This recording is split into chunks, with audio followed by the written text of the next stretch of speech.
Yusufu ambaye katika kitabu cha Mwanzo ndiye anafanana na Yesu kwa vitu vingi.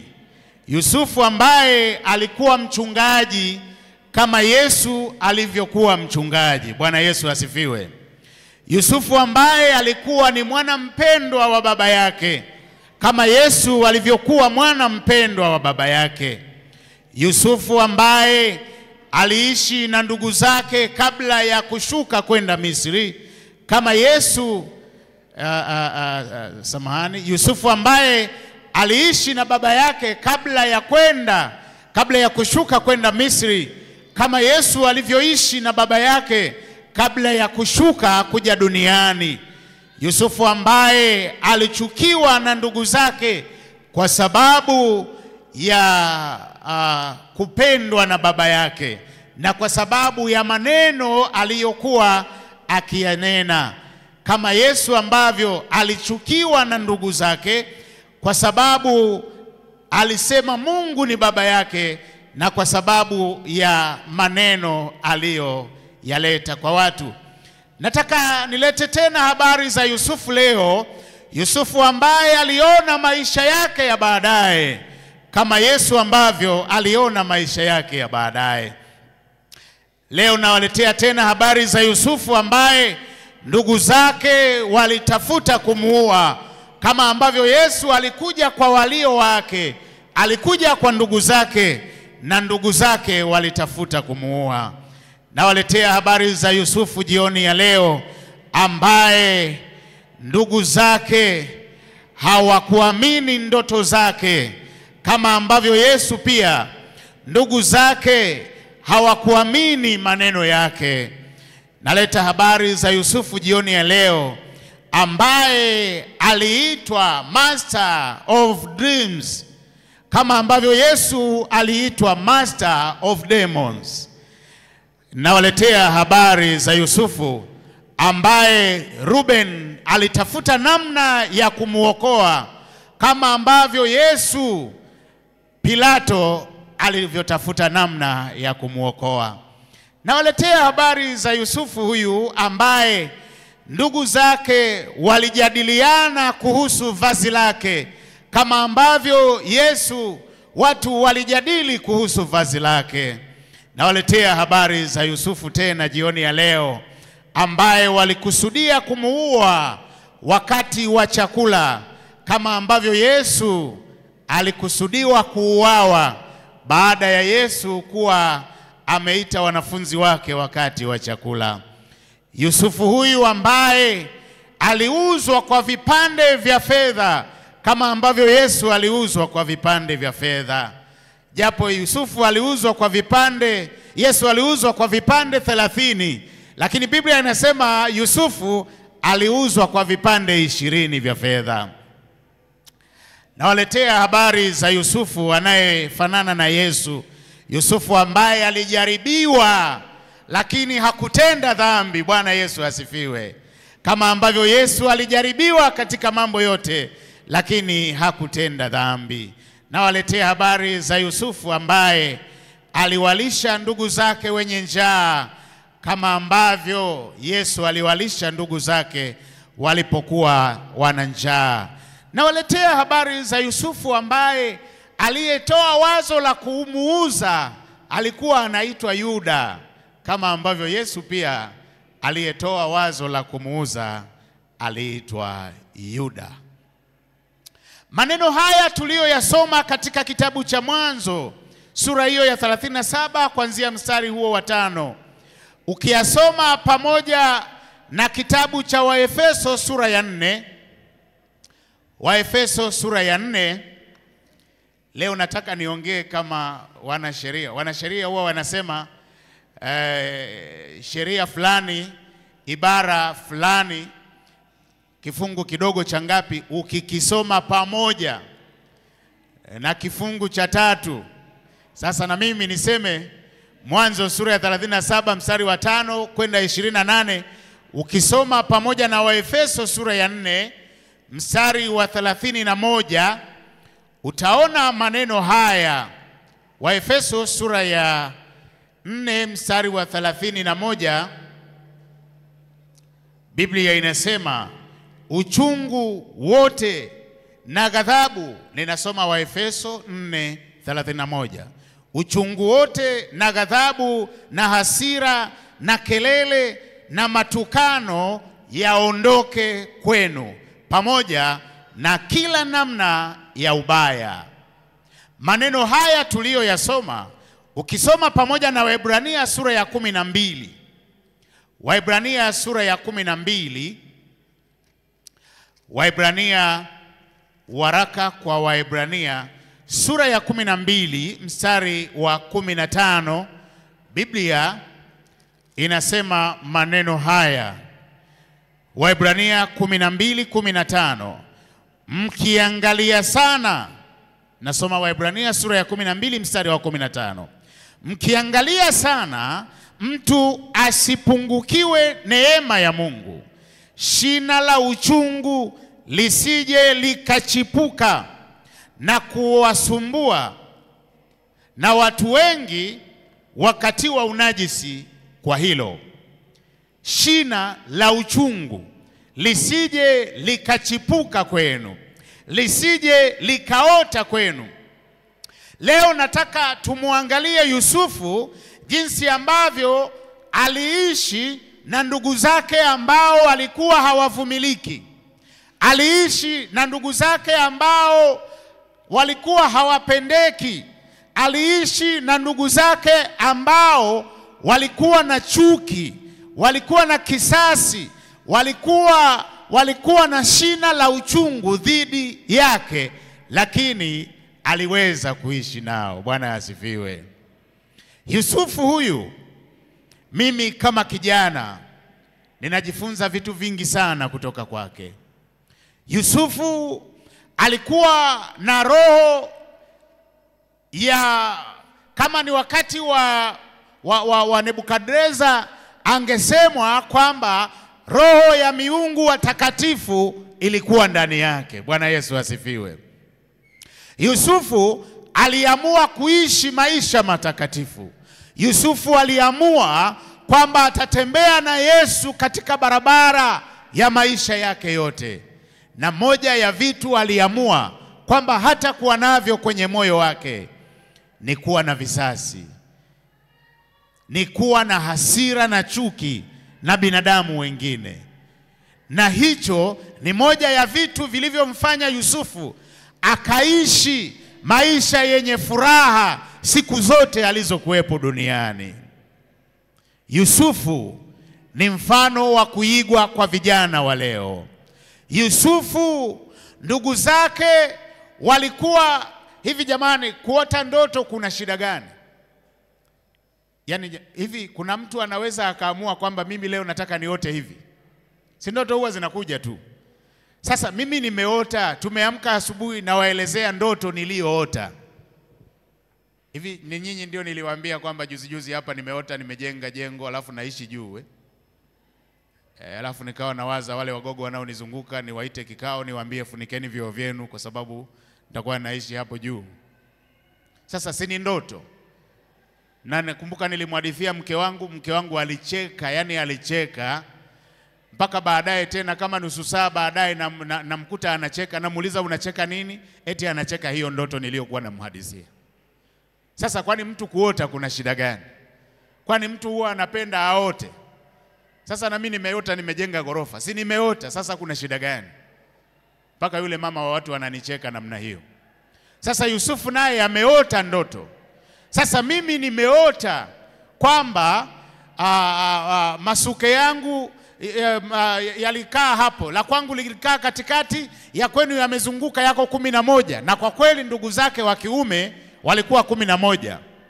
Si mnakumbuka ya kwenu 11 yamezunguka yameinamia ya kwangu. Sasa hapo kuna shida gani mpaka mnichukie? Haya, nimeota tena, sijui nyota zimefanyaje, baadaye nimeona tena hivyo. Sasa wanamuuliza maswali kana kwamba wamekasirika, wanachuki, wana hasira, hawajapenda hiyo ndoto. Hawajapenda. walimchukia Yusufu. Yusufu alijua amechukiwa na ndugu zake. Kizuri tu kwake ilikuwa kwamba baba alikuwa anampenda kuliko ndugu zake. Nadhani na baba naye angekuwa anamchukia kama ndugu zake, huenda tungeandikiwa kwenye Biblia kwamba Yusufu baadaye labda amejinyonga akafa. Unajua wewe hujawahi kuchukiwa na ndugu zako wote, yani sio mmoja. Unajua bora uchukiwe na kaka yako mmoja au dada yako mmoja, lakini ni wewe peke yako na wewe ndiwe mdogo, halafu ndugu zako wote wanakuchukia. Hawataki hata kusikia habari zako, hawataki hata kukuona. Ngoja nikwambie, Yusufu alikuwa na sababu zote za kuwa na chuki dhidi ya ndugu zake, ya kulipiza kisasi. Baada ya kuwa na mafanikio, yani fikiria ndugu zako ambao wamekuchukia kiasi cha nyinyi huenda hamjaishi vijijini. Fanueli, nafikiri wewe unaweza kaelewa. Vijijini kule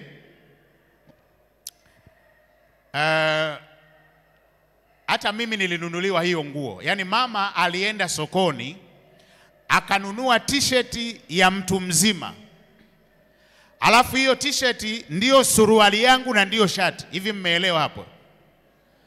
Kwa hiyo nikiivaa hiyo, mama anajua amemaliza kunivalisha, ninaondoka ninaenda kucheza.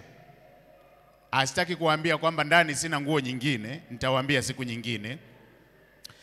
Lakini sasa sijui, lakini mazingira ya vijijini yanafanana. Mazingira ya hawa wafugaji yanafanana na mazingira ya kijijini kwetu.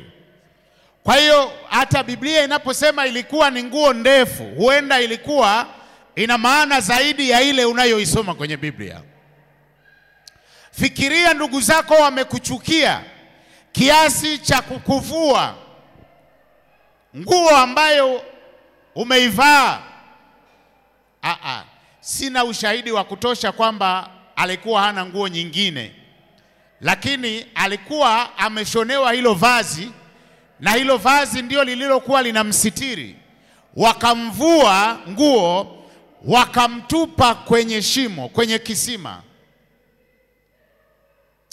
Yani moja ya vitu ninaviona, Yusufu ametupwa kwenye kisima. Unajua Biblia ingeeleza maneno ambayo angeyasema pale.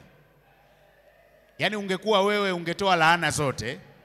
Fikiria una ndoto zako za maisha ya baadaye. Fikiria una vitu unavyoviona kwamba baadaye utakuwa mtu fulani. Halafu ndugu zako kabisa wa kuzaliwa, bora angekuwa ni jirani, bora angekuwa ni mtu umesoma naye, ndugu yako uliyezaliwa naye wa damu, wanakuzunguka, wanakuvua nguo, wanakutupa kwenye kisima. Biblia inasema ndugu zake wakaanza kula, na wakati wanakula Yusufu hakunena neno lolote baya dhidi ya ndugu zake. Bwana Yesu asifiwe. Ninajifunza kitu kikubwa sana kwa Yusufu. Hakuwanenea neno lolote baya. Yani huenda ungekuwa wewe ndio wangekujua kwamba wewe ni nani. Unajua kuna watu wapo hapa ni wakimya tu, lakini ukimchokoza ndio unaweza ukajua vizuri kwamba yeye ni nani. Yusufu hakuwa na kisasi. Yusufu hakuruhusu moyo wake uingie kisasi, chuki dhidi ya watu waliomfanyia vibaya. Na hili ni moja ya mambo ambayo yalimfanya Yusufu afanikiwe sana katika maisha yake.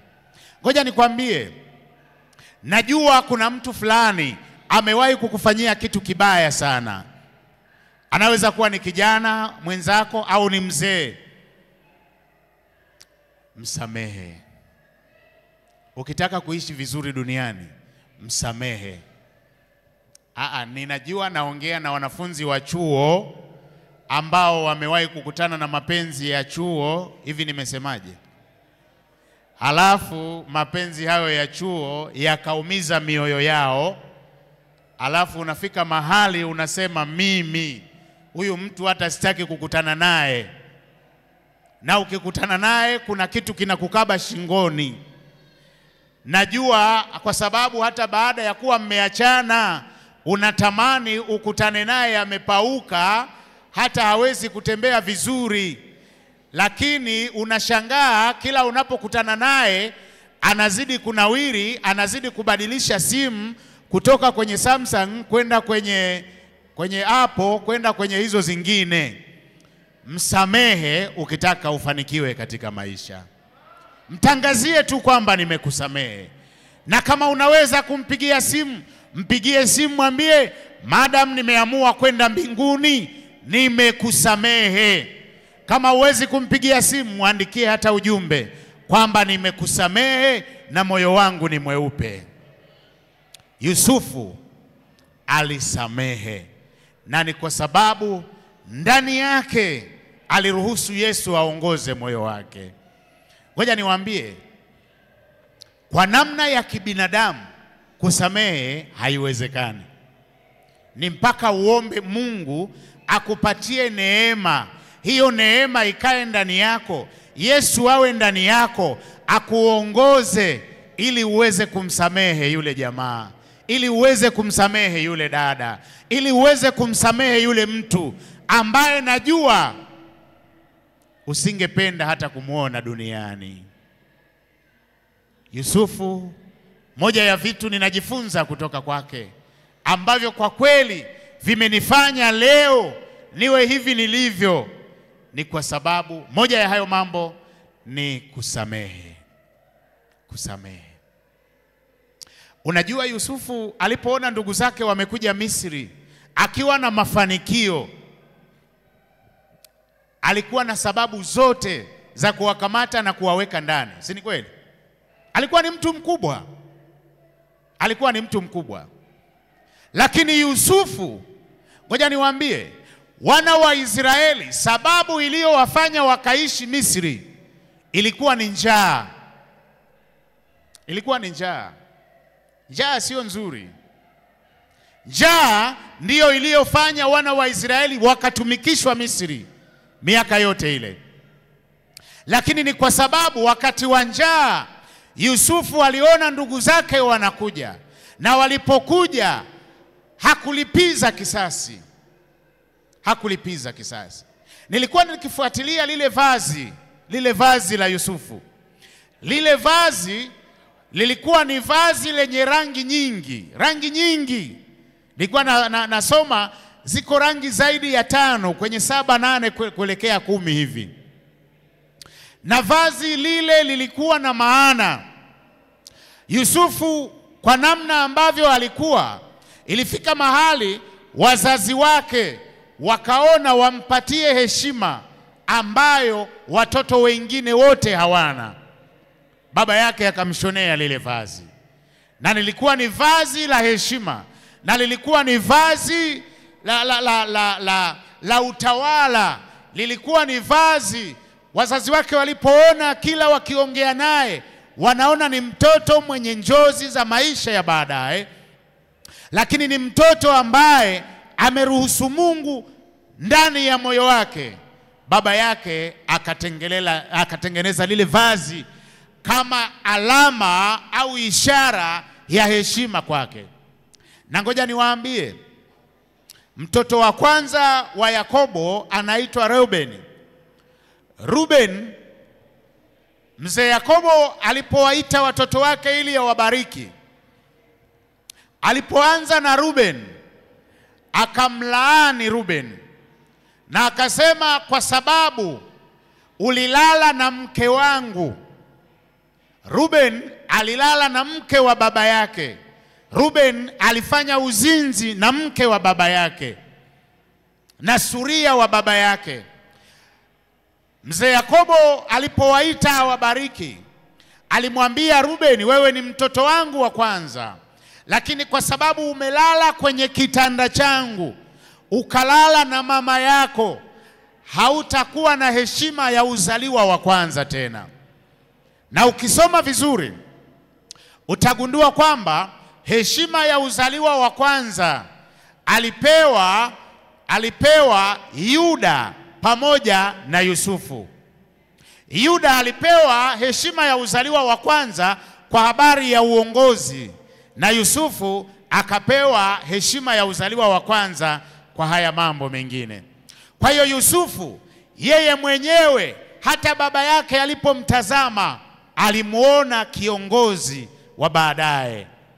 Na lile vazi alilovalishwa lenye rangi nyingi nyingi lilikuwa ni vazi la heshima, vazi la kuwa la heshima ya uzaliwa wa kwanza katika familia ya mzee Yakobo. Kwa hiyo kitendo cha kumvua lile vazi, walikuwa wamemvua heshima ambayo baba yao alimvalisha na kumpatia Yusufu. Pamoja na hayo yote, Yusufu hakulipiza kisasi. Yusufu aliwasamehe. Ngoja niwaambie, mwaka 2001 mimi nilianza kufanya mazoezi ya kutokukasirika. Sijafanikiwa kwa 100%, lakini sasa hivi nikiamua kwamba leo mimi ni mtu wa furaha, hata ukinipiga kofi ninakutafsiri tu kwamba huyu bila shaka akili yake itakuwa ina shida. Na nikisha kutafsiri hivyo, ninaendelea kuwa na moyo wa furaha. Kwa sababu Biblia inasema moyo uliochangamka ni nini? Ni dawa. Ni dawa. Kwa hiyo mimi kwa sasa hivi sijaona kosa ambalo mtu anaweza akanifanyia na nikambeba moyoni. Sijaliona. Sijaliona. Na sijaliona kwa sababu nimemwambia Yesu, tawala ndani yangu, uishi ndani yangu. Chochote nitakachokuwa nikiongea, uniongoze kunena. Kama kuna mtu nitamjibu. Yaani unajua kuna wale watu ukimkasirisha au ukimuuliza swali amekasirika, anakwambia tu ninamjibu mbaya ila umeishia shingoni hapa. Wewe bado hujamruhusu Yesu kukaa ndani yako. Yusufu alikuwa kama kondoo anayepelekwa machinjioni. Ila hata wakati anatupwa kwenye kile kisima, ungemuuliza swali, unataka kuwa nani miaka ijayo? Angekwambia mimi nitakuwa waziri mkuu. Bwana Yesu asifiwe. Alikuwa anaona mbali. Alikuwa anaona kesho yake. Alikuwa anaona maisha ya baadaye. Na hata alipowaona ndugu zake, ngoja nikwambie, moja ya adhabu mbaya sana kwa mtu aliyekufanyia kitu kibaya ni kumtendea wema.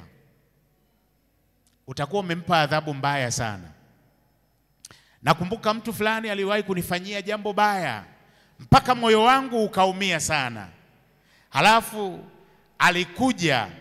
alipokuja kwangu, nikaenda nikatafuta zawadi ya suti kabisa, na nikampa zawadi. Suti mpya, sio kwamba nimeenda kutafuta ndani. Nimeenda kununua dukani. Na nikamwambia, hii suti kwa sababu ya urafiki wetu nimeona nikupatie. Moja ya adhabu mbaya sana kwa mtu ambaye amekukosea ni kumpenda. Mtu mmoja amesema, njia pekee ya kummaliza adui yako ni kumfanya kuwa rafiki yako. Mfanye kuwa rafiki yako. Ukishamfanya kuwa rafiki yako, hawi adui yako tena. Umemuua adui yako. Hiyo ndio njia pekee ya kumuua adui yako. Ndio njia pekee ya kumuua adui yako. Kwa hiyo hawa ndugu zake Yusufu walimchukia kwa sababu ya position aliyokuwa nayo. Ngoja nikwambie, ukimchukia mtu kwa sababu ya nafasi alionayo, aidha kwenye jamii au ni nyumbani au mahali popote, hautaenda mbali. Hautafanikiwa. na kadri unavyomwombea mabaya ndivyo utakavyoona anazidi kustawi. Kwani wewe mwenyewe si shahidi? Yule ex wako, hivi nataka kusemaje? Si huwa unamwombea mabaya? Si huwa unatamani ukikutana naye uone ngozi ina ukurutu, yani unatamani yani ukikutana naye yani uone amevaa nguo imechakaa. Lakini si unaona anavyoendelea kustawi? Usimwombee mabaya mtu yeyote. Samehe. Yusufu alisamehe, na aliposamehe na kitendo cha yeye kuwakaribisha ndugu zake, ngoja niwaambie, moja ya vitu vibaya katika maisha ya mtu ni kuwa kwenye nchi ya ugeni na haujui kwamba utarudi lini nyumbani kwenu. Mimi nimewahi kwenda kwenye nchi karibu 4, 5 au 6 hivi. Kuna wakati nimeenda kwenye nchi ya watu na nimeacha passport yangu hotelini, nikatembea kutoka. Kila nilipogundua kwamba passport sina, kila ninayemuona ninaona kama anataka kuniuliza kwamba wewe umefuata nini kwenye hii nchi. Na nimeenda kihalali. Sasa fikiria, huyu ameuzwa, na ameuzwa na ndugu zake. Na unajua nyinyi hamjui kuuzwa. Yani ameuzwa kabisa. Yani kama si dalali ndio alikuwa Yuda pale. Maana Yuda ndio alitoa wazo kwamba hapa, nadhani Yuda alipata hela nyingi kuliko wenzake pale kwenye mgao. Na si zile hela walikuwa wanafanyia nini? Kwa sababu unajua wale walikuwa wanalala porini karibu wiki 2, yani wanakaa muda mrefu tu wanachunga huko. Haya majina ya Yuda nayo. Yaani huenda kuna isiye kama kuna mtu anaitwa Yuda hapa, lakini jina Yuda ni zuri sana. Jina Yuda ni zuri sana. Siku nyingine nitakuja niwaonyeshe. Jina Yuda maana yake Bwana asifiwe. Siku nyingine nitakuja niwaonyeshe. Ni jina zuri mno, ila wanadamu wanaoyapata hayo majina. Nadhani ndio maana hata wewe sijui kama una ndugu yako anaitwa Yuda. Kuna Yuda kweli hata mmoja? Kwa hiyo wakamuuza kabisa. Kitendo cha kumuuza maana yake ni kwamba hatumhitaji tena katika maisha yetu. Fikiria, wao wanasema hatumhitaji tena katika maisha yetu, lakini yeye anapofanikiwa anasema ninawahitaji ndugu zangu. Bwana Yesu asifiwe. Ninawahitaji ndugu zangu. Nendeni mkamlete na yule mwingine. Nendeni mkamwambie na baba yangu niko hai. Wakati wao wamemkataa, lakini yeye anatafuta. Nendeni mkawalete na yule mwingine, hakikisheni anakuja na baba yangu naye mumlete ili akae hapa tuishi naye vizuri. Na najaribu kuona, yani najaribu kufikiria wale jamaa. Unajua walipomvua ile kanzu, Biblia inasema walichinja mbuzi, wakachukua ile damu, wakanyunyuzia kwenye lile vazi. Wakampelekea mzee, na mzee Yakobo amelia, ameomboleza, amemaliza siku za maombolezo. Sasa fikiria, ndio mmekutana, yani sasa ndio wewe miongoni mwa wale 11. Alafu sasa Yusufu anawaambia nendeni mkamwambie baba niko hapa, niko hai, niko Misri. Fikiria yule mzee ambaye mmeshamwambia kwamba kijana ameuawa, ameliwa na mnyama.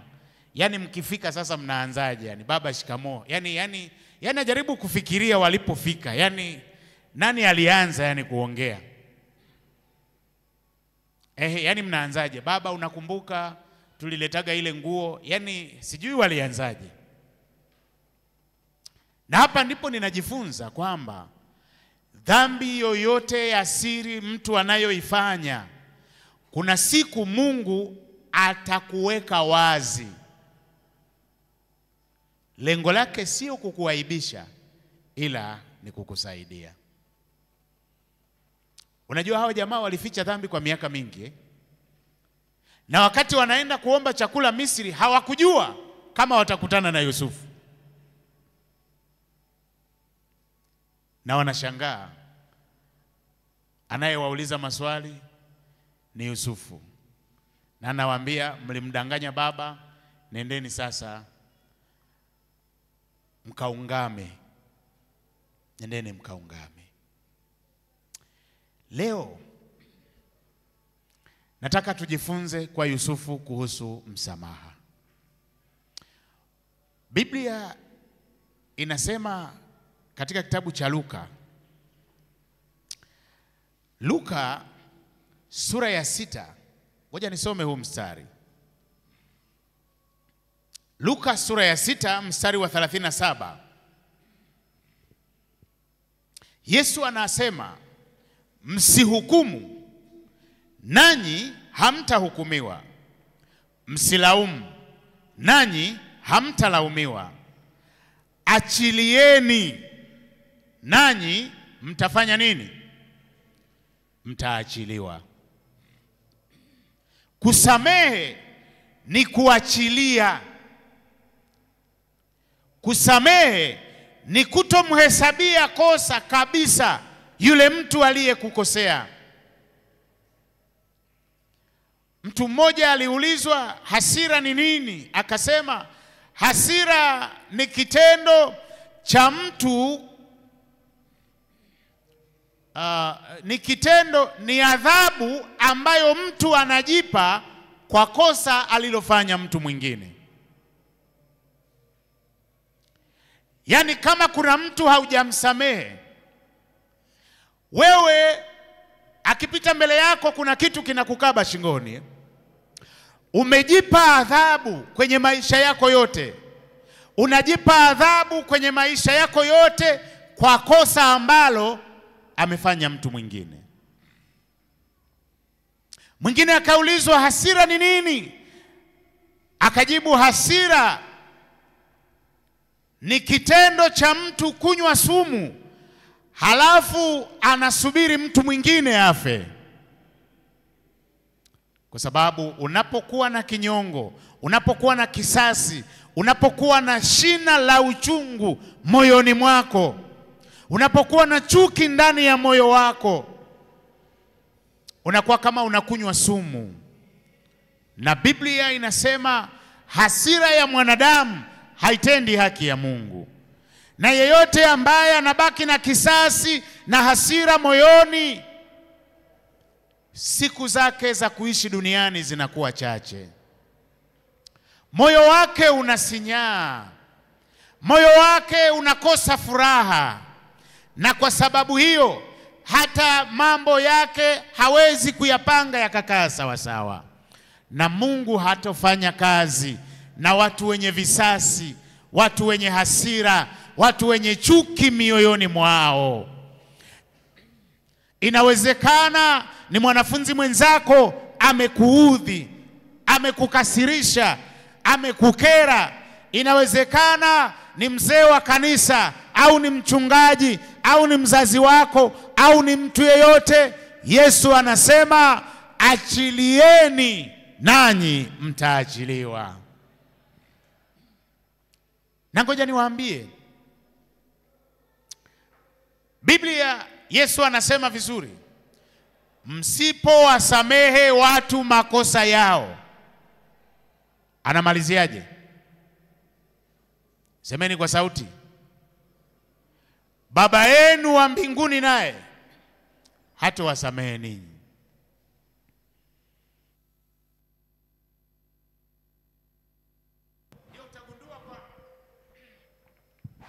Ndio utagundua kwamba watu wengi dhambi zao bado zipo mbele za Mungu, si kwa sababu hawajaziungama, ila ni kwa sababu kuna mtu fulani hajamsamehe mtu fulani. Ndio utagundua kwamba kwenda mbinguni sio kazi rahisi. Yesu anasema msipowasamehe watu makosa yao, Baba yenu wa mbinguni naye hatawasamehe ninyi makosa yenu. Yusufu nafikiri alielewa vizuri sana huu mstari wa Biblia unaosema msipowasamehe watu, Baba yenu wa mbinguni naye hatawasamehe ninyi.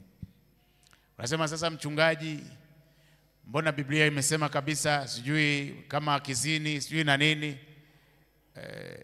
Yesu alipomaliza kusema hayo maneno, baadaye ndio akasema msipowasamehe, lakini msipowasamehe watu makosa yao, Baba yenu wa mbinguni naye hatawasamehe ninyi makosa yenu. Yusufu, moja ya vitu vimemfanya awe role model wangu kama kijana ni roho ya kusamehe, roho ya msamaha. Ngoja nikwambie, nafahamu unamkumbuka yule mtu. Msamehe jioni ya leo. Msamehe tu. Msamehe. Kama umeamua kwenda mbinguni, msamehe. Ibada hii ikiisha, kama huwezi kukutana naye, mpigie simu. Mwambie, kwa sababu nimeamua kwenda mbinguni, kwa sababu nina njozi na ndoto na maono ya maisha haya, lakini nimeamua kwenda mbinguni, nimekusamehe. Kama huwezi kumpigia simu, muandikie hata ujumbe, mimi ni fulani, kwa sababu nimeamua kuishi maisha ya furaha, kwa sababu nimeamua kwenda mbinguni. Yesu akija, nimekusamehe kabisa. Mwambie, nimekusamehe. Nimekusamehe. Unajua Yusufu alipomaliza, wakati wale jamaa wa Ishmaeli wanapita, wakawaita kwamba kuna bidhaa hapa, tuna biashara iko hapa kwenye kisima. Wale wa Ishmaeli wakapita, wakauliza biashara gani? Wakasema tuna jamaa hapa tunamuuza. Jamani, wale nadhani Yusufu alikuwa na Yesu mwingi kuliko sisi. Kuna mdogo wetu hapa tunamuuza. Na huenda hawa wa Ishmaeli hata hawakuuliza kama mmekubaliana na baba yenu. Wakasema mtoeni tumuone. Wakamwambia Yusufu, leta mkono tukutoe. Yusufu akanyanyua mkono. Sijui ni nani, sijui ni Yuda au ni Ruben, akamshika mkono akamtoa. Waishmaeli wanaanza kupatana. Mbona hana afya nzuri? Ataweza kulima kweli huyu? Hawezi kutufia shambani. Wasema huyu ana nguvu kuliko sisi. Huyu anaweza kulima hata nusu eka peke yake kwa siku. Haya, shilingi ngapi? Tupatieni 200,000. 200,000 huyu. Mbona huyu ni mdogo sana? Wakapatana hapo, wakamaliza.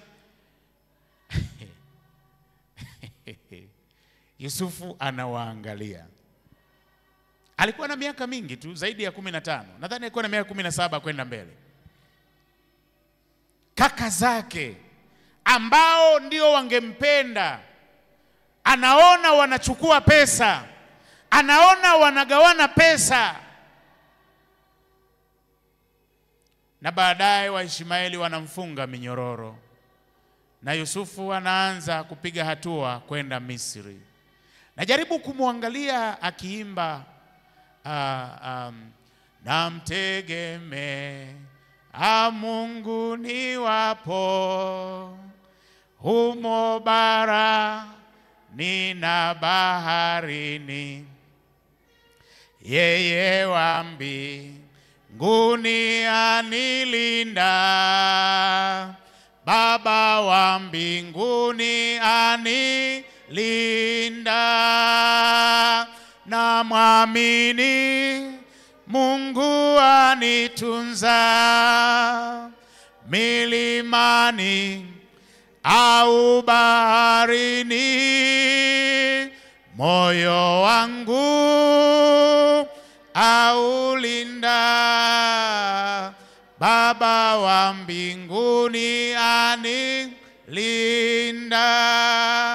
Najaribu kumuona Yusufu akitembea na akisema, Baba wasamehe ndugu zangu, wasamehe kaka zangu, kwa sababu hawajui walitendalo. Hawajui walitendalo. Anasema linda moyo wangu, najua moyo wangu utaulinda. hata kama nitakutana nao tena, nimewasamehe milele. Bwana Yesu asifiwe. Jioni ya leo natamani kutoa wito. Simameni. Tamani kutoa wito. Una mtu fulani ambaye unamfahamu na haujamsamehe na unajua kabisa, ila unasema Mungu nipatie neema ya kumsamehe jioni ya leo. Tunapoimba huu wimbo, nafikiri ni 131, utakuja upite hapa mbele, alafu tutafanya maombi pamoja. Wimbo